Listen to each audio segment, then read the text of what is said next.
সময় থাকতে সময়কে কাজে লাগান, নিজেকে বড় করে তুলুন।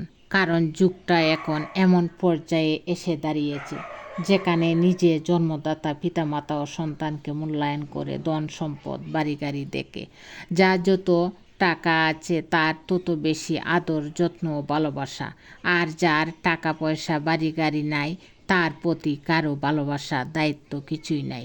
এই জন্যই নিজেকে নিজের সুখের জায়গাটা অবহেলার আগে তৈরি করে নিতে হবে। কিছু কিছু পুরুষ মানুষ ভালো সন্তান, ভালো ভাই, ভালো দেবর হতে গিয়ে কখন যে নিজের সন্তানদের কাছে খারাপ পিতা আর নিজের স্ত্রীর কাছে অযোগ্য স্বামী হয়ে যায় সে নিজেও বুঝতে পারে না, আর তারা কখনো বোঝার চেষ্টাও করে না।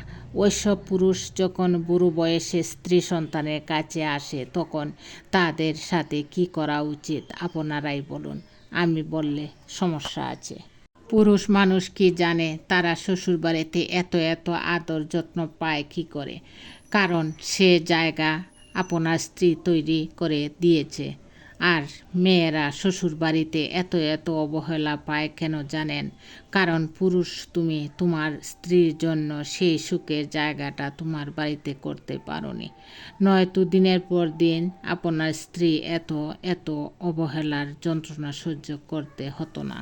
যেসব পুরুষ তার স্ত্রী চোখের পানি দেখেও কষ্ট লাগছে না, বুকে টেনে নেয় না, আদর ভালোবাসা দেয় না, সেসব স্ত্রী শরীরে সাদা কাপড়ের কাপড় দেখলেও ফিরে তাকাবে না, 2 ফোঁটা চোখের পানি ফেলে বলবে না ওকে আমি অনেক ভালোবাসি।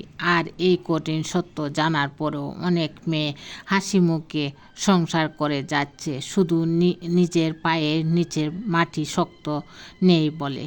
তাই প্রতিটি আপুরা ঘরে বসে যে কোনো একটা কাজ করো, নিজের পায়ের নিচের মাটি শক্ত করো, যাতে পুরুষ আমাদের নরম ভেবে শরম না দিতে পারে। পৃথিবীতে এমন মানুষের সাথেই থাকা উচিত যে তোমাকে আপন মানুষের চেয়েও অধিক বেশি ভালোবাসবে।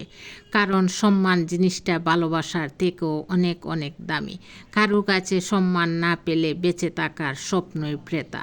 তাই আপন এর চেয়ে কিছু সময় পর মানুষ অনেক সম্মান ও মর্যাদা দিয়ে থাকে, আর আসল মানুষ তারাই। যে মানুষগুলো আপনার ফ্যামিলির নামে বা আপনার স্ত্রীর বিরুদ্ধে যেতে বলে, মনে রাখবেন সে ব্যক্তি আর যাই হোক সে ব্যক্তি চায় না আপনার ফ্যামিলির সবাই মিলেমিশে ভালো থাকুক। সে ব্যক্তি চায় আপনার সংসারটা ভেঙে চুরে চুরমার হয়ে শেষ হয়ে যাক। তাই অযথা কারো সাথে না মিশে নিজের ফ্যামিলির মানুষকে সময় দিন। সংসারে সুখ শান্তি বাড়বে, আর সংসারে সুখ মানে নিজের জীবন ধন্য। অতিরিক্ত ভালোবাসা হলো পৃথিবীর সবচেয়ে বড় অপরাধ, যার শাস্তি আপনাকে আপনার প্রিয়জনরাই দেবে। প্রতিদিন মৃত্যু যন্ত্রণা সহ্য করতে হবে, কিন্তু মরতে পারবে না।